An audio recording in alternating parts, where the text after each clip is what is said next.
Hey, it's your friend Choice CJ here, and this is going to be my team builder in battle for week 9 of the MPL.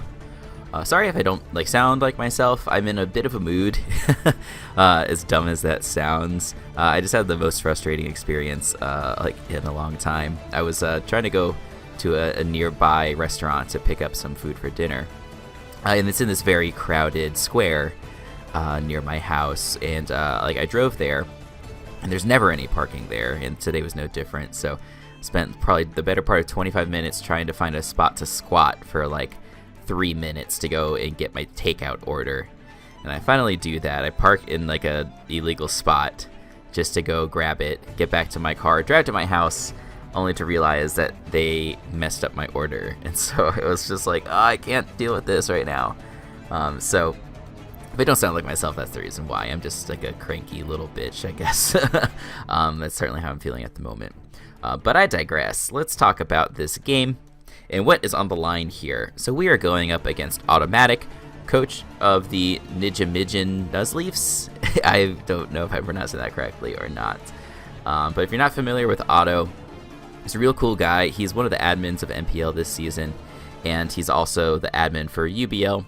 He also runs the draftleague.nl website, which is becoming a very valuable tool for all Draft League players everywhere, because it has really good stat tracking, has live draft capabilities, things like that. It's a really good resource for anything, really. So if you're looking to start a league and you don't want to make your own draft doc, definitely recommend you use this website. Let's look at his team, and then I'll talk a little bit again, like I said, about what's on the line here. So he has Megalopony, Whimsicott, Landorus Eye, I think it's a Shearforce Landorus Eye as well, Hydreigon, Rotompede, Quillfish, Buzzwole, Florges, Seismitoad, Metagross, and Diancie. So I think top to bottom, this is the best draft that we've played this season. I have a hard time remembering a better team top to bottom ever that I've battled. I'd have to go back and look at some of the past docs for old leagues. But yeah, there's just everything is a threat, and everything is versatile in terms of offensive and defensive capabilities. Besides, I guess Lopunny, or Orlando, but those two monos are just so good at what they do. They don't need the versatility necessarily. Lop obviously being the best revenge killer in the game, and Lando Eye being probably the best wall breaker in the game, with also some setup options. So that makes it really nice. So yeah, it's really going to be a hard matchup. There's nothing even that I can really point to and say this is the biggest threat, because everything's a threat. So after winning last week, we improved to a 4-4 record.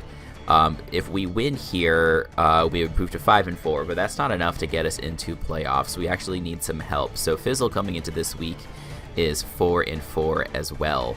And so depending upon the outcome of the game between him and Root, which did go up yesterday, I believe. So go watch that and then come back to this one. I won't spoil the result of that game until the end.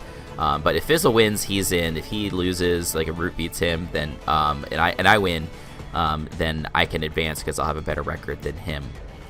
But if we end up with the same record, he has a way better differential than me. We did beat Fizzle head-to-head back in week 3.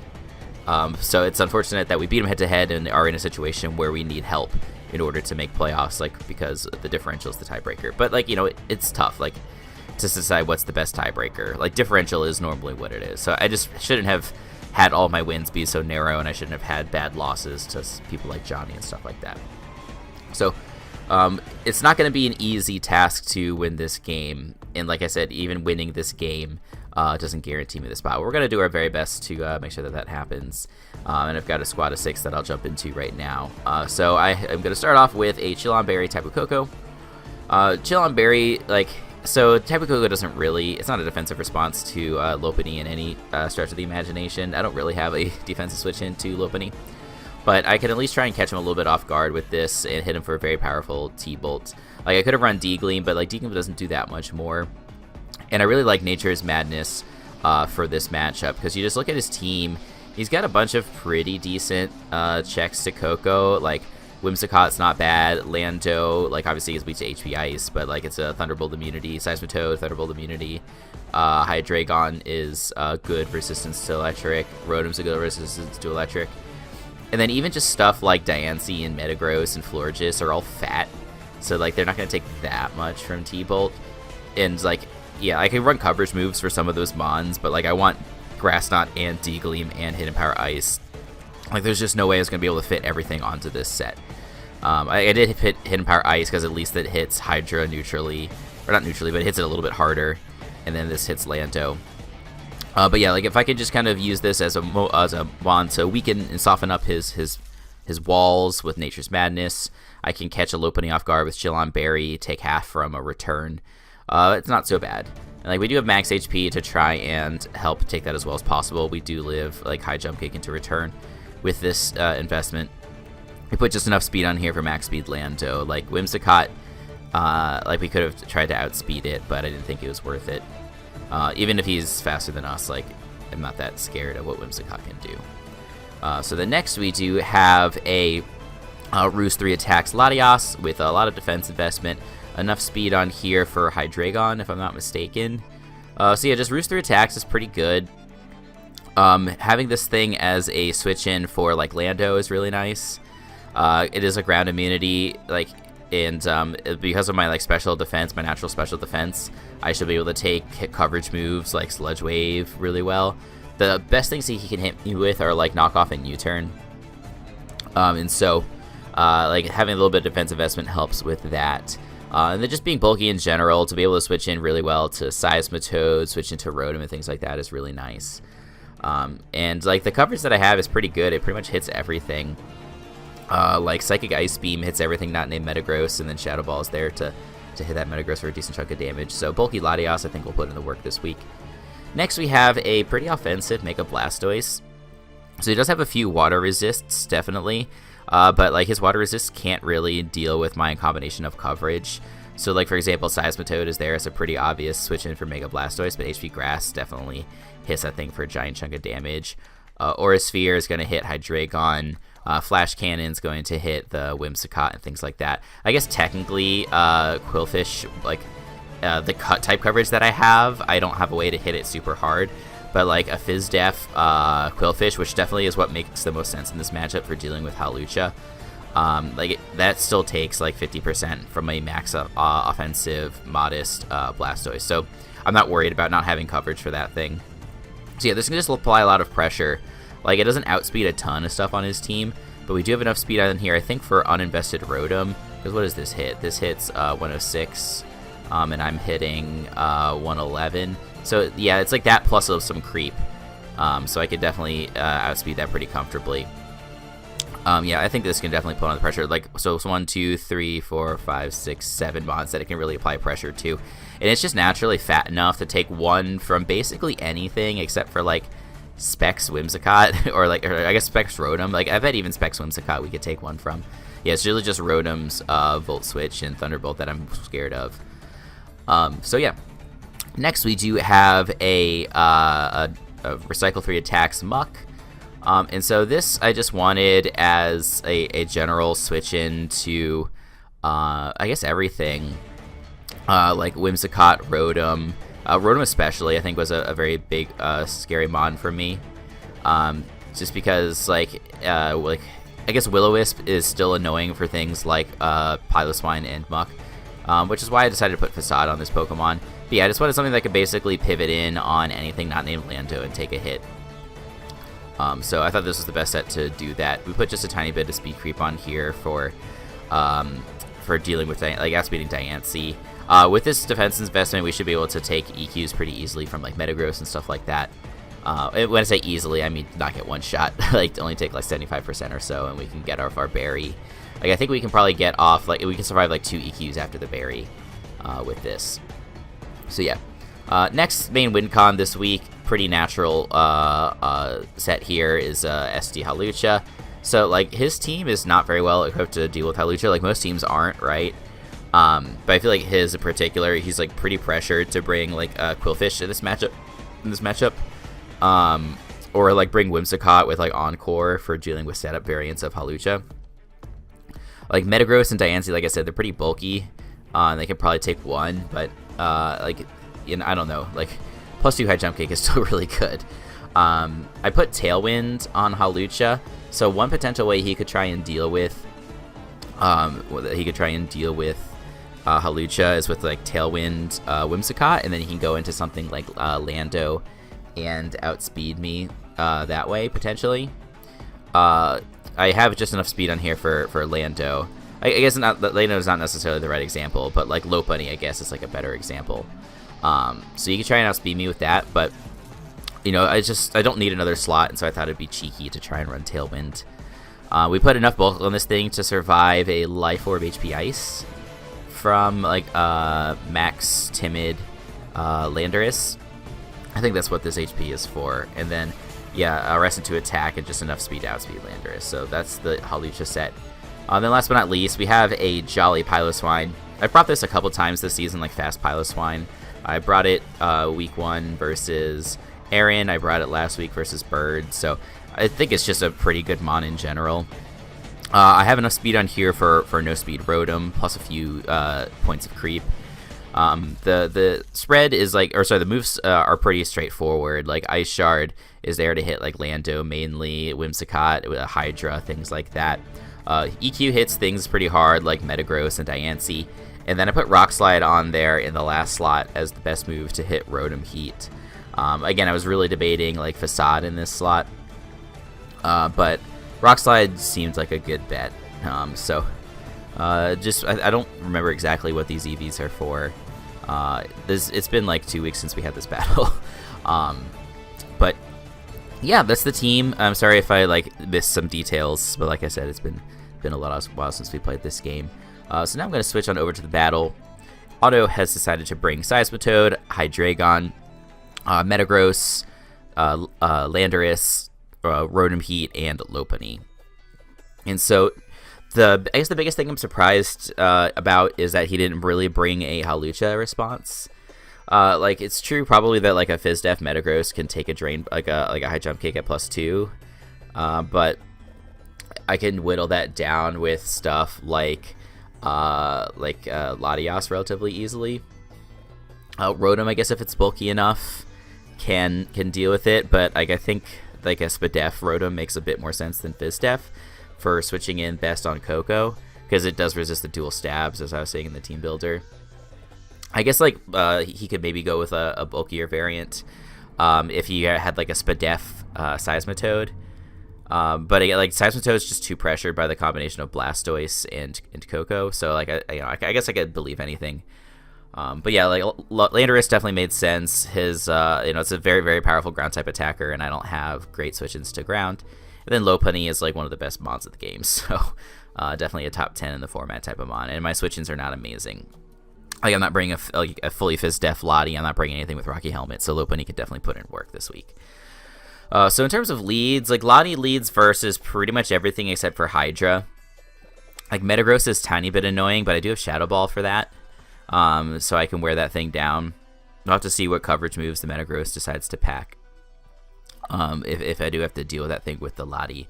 But yeah, like versus like Toad, Rotom, Lop, even Lando, it's not that scared of that because I can outspeed Lando if it's not Scarf. If it is Scarf, he's just going to go for a U-turn, and I can find out right away what sort of set he is. So, yeah, versus 5 out of 6 is the best lead, so it definitely made sense. With that, we're going to click play and wish good luck, have fun to Automatic and get on into this battle. So yeah, really got to catch a dub here in order to advance. So cross your fingers. We're going to need your prayers for this one. So I do lead with my Lottie, as I said, and he's going to choose to lead out with his Seismitoad. So it's a pretty good lead for me. Like this thing probably doesn't have a really good way to damage me. He could be packing Toxic or something like that, but I'm just going to throw off the Psychic just to try and do some damage to it. Maybe he wants to stay in and go for rocks. That's kind of what I'm expecting. But he goes hard into his Metagross, and I throw off this Psychic. And like, yes, sorry, I burped. Metagross does quad resist Psychic, but even with that in mind, that did too little damage. And then, so I'm gonna switch out versus this thing. I could have stayed in and clicked Shadow Ball, but like, it's clear that this thing is AV, and based on the pursuit damage, this isn't even like an attack boosting Metagross. This is like full, like Spadef, Careful Nature, Assault Vest. So I guess I could have technically 1v1'd, like it depends on what coverage moves he has. Like Pursuit did, it's 80 base power multiplied by 2 is like 160. If he has like Ice Punch or something like that, it does almost half to me. So it would have been hard to 1v1, I guess, is what I'm trying to say. But anyway, I go out into my Blastoise, threaten out with Hydro Pump as he goes right on into his Toad. I figured that would be his switch in, but I didn't mind like trying to just click Hydro Pump at first, like in trying to like do a prediction, because I knew I could go for an HP Grass and do a large chunk of damage. Based on the damage, this is definitely like a Spadef Seismitoad, and I can definitely kill with another Hidden Power Grass right here. You know, there's nothing really that this Toad can do to threaten me, like I said, besides maybe clicking Toxic. He did spend his turn getting up Rocks, as I do two-shot it with a Hidden Power Grass. So we are up 6-5, but it's not, you know, it's not really in my favor yet, I would say. I'm going to stay in here as he goes into his Lop and Mega Evolves. So I don't really have a switch in to Lop at this point, right? My quasi switch into this thing is the Lottie, but Lottie's now taking like 45% from the Pursuit. Rocks are up. There's no way it's living 2 of anything. So I think I should be able to take an HJK. So I do just stay in and click Aura Sphere as he goes for Fake Out. Then he decides to stay in, or sorry, he decides to switch out into his Lando. It takes the Aura Sphere. I guess if he's predicting the Aura Sphere, that's a pretty safe play. But if I just decided to go for Pump, because that would also do a chunk of damage to Lottie, that was a pretty crazy play. And then he follows up with an Earth Power. And so if he's Modest Life Orb, he needs a literal max roll to kill with Earth Power, and he does kill, which leads me to believe that maybe he's actually Choice Specs. So that's why I decided to go just straight into my Lottie here, because I can easily threaten with Ice Beam. And then I'm going to make a double, expecting his Metagross to come in, going on into my Muck. And he does switch on out. So that, again, maybe he suggests that he is Specs. I find out later that he was actually Modest Life Orb, but he did just get a max roll versus me. So that really sucks that I couldn't throw off the Hydro Pump versus that thing, because getting rid of Lando would have been a huge threat. It definitely poses some issues throughout the rest of this game. But here comes the Metagross. So like I was explaining, like I do have quite a bit of defense investment on this thing, and it helps that this Metagross is not max attack adamant. With its Assault Vest, it definitely seems to be like a careful variant. So I decide that I want to weaken this Metagross, just because it's a nuisance in general to my team, especially to Lottie. Even with like even to like Hawlucha without any boosts, like this Metagross can be annoying. And I don't really need my Muck for a whole lot else. Like he didn't bring Whimsicott. Like it'd be nice to have for Rotom, I guess, is kind of the only thing. But as long as I have Lottie in Piloswine, I should be able to deal with that. So we are able to take out the Metagross, which is really nice. But he just goes straight into Lopunny and clicks Return to polish off my Muck. So Muck not doing too much in this game, but it does get a kill, which is pretty nice. And then at this point, I'm just going to go on into my Tapu Koko. Maybe I'm going to be threatening him out with Scarf or something like that. I know, of course, that I have Chill on Berry and that he can't do a lot of damage to me with Return. At this point, I don't think he has... I guess he has the Rotom as an Electric Resist. Yeah, I guess he has this thing as a resist. I do double out. I forgot that I did that, actually. So I guess I was expecting either his Rotom or his Lando, and I do go into the Lottie. I don't know if I Roost here or if I click Ice Beam. I think I just click Ice Beam. Yeah, I do just click Ice Beam, and we're going to be able to take out this Lando. Maybe he was trying to catch me going for Roost or something like that. But we are able to eliminate this threat. So that's really, really nice. Now, there are, besides the Rotom, there's no other Electric Resist on the team, so that's looking really nice. He's now going to go on into the Lopunny. And, yeah, I don't have enough HP to live a return from this thing, so I'm just going to end up sacking the Lottie. Still on my team are the Koko, Hawlucha, and Piloswine. But at this point, like, so he has the Rotom, the Hawlucha, and the Hydreigon left, right? So I think it's 3v3. This Lopunny, the only way it can really stop me from setting up an SD here is by going for Encore. If I set up this SD, then I should pretty much win. Like, it comes down to the Rotom spread, like, but again, like, I don't know if he's going to be full Fizz Def or not, but I'm going to go for the SD. He's going to go for the Return. It does very little here. So I'm just going to go for the Acrobatics now and take this thing out. So I'm feeling pretty good. I think that this GG, like, that's part of the reasoning for sacking Lottie there. Like, I didn't have another sack, but I knew that I could go immediately into Hawlucha and go for a setup move. Like, Lopunny was sort of like the last thing that Hawlucha could set up on. Like, I can't really set up on Rotom or Hydra that well. So I chose that moment to make my play. I do go for the high jump kick. And it's only going to do about 80% to this Rotom, so it is a Fizz-Def Rotom.